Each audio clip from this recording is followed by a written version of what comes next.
Alors Michel Thoman, ce n'est pas moi qu'on assassine, mais c'est toute l'élection présidentielle. Que pensez-vous de cette phrase ?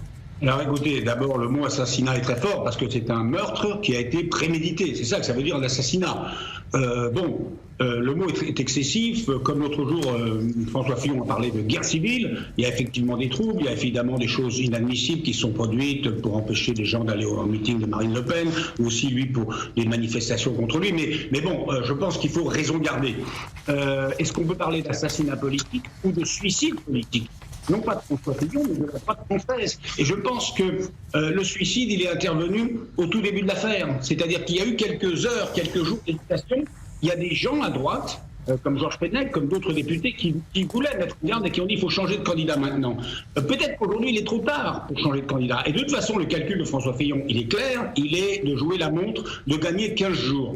Parce qu'une fois qu'on vous inocule le virus de la mise en examen, vous ne pouvez plus l'attraper. Je dirais que vous êtes immunisé. Une fois qu'il sera passé sous le portique des juges, qu'il sera mis en examen, et que la date du 17 mars, c'est-à-dire la date limite pour valider les candidatures, pour déposer les 500 signatures sera passée, eh bien François Fillon sera candidat jusqu'au bout. Et là, il s'engage dans une aventure très risquée. Il engage la droite française dans une aventure très risquée.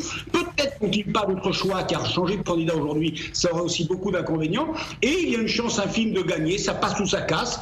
S'il gagne, ça ne sera pas dans de très bonnes conditions, et c'est forcément parce que l'un des deux autres favoris, et peut-être Emmanuel Macron, aura flanché. C'est vrai que du point de vue des sondages, regardons les sondages, Emmanuel Macron est devant François Fillon dans les sondages, mais le pourcentage d'électeurs potentiels de Macron qui se disent sûrs d'aller voter en sa faveur est inférieur à celui de François Fillon. Donc la possibilité pour François Fillon, après le 17 mars, on va parler d'autre chose, il n'y aura plus de calendrier judiciaire. Une fois mis en examen, il ne sera pas mis en examen 2 fois, c'est terminé. Eh bien, il peut être se faufiler dans ce trou de souris et renverser la situation. Mais franchement, François Fillon peut battre Emmanuel Macron au premier tour et être au deuxième tour à présidentielle.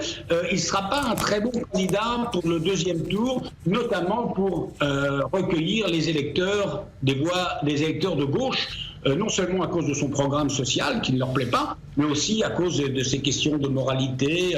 Je ne parle pas de l'égalité, puisque peut-être que François Fillon sera reconnu innocent et son épouse à l'issue d'une procédure judiciaire, mais sur le plan de la moralité politique, il y a un vrai problème. Merci beaucoup à Michel Thoman.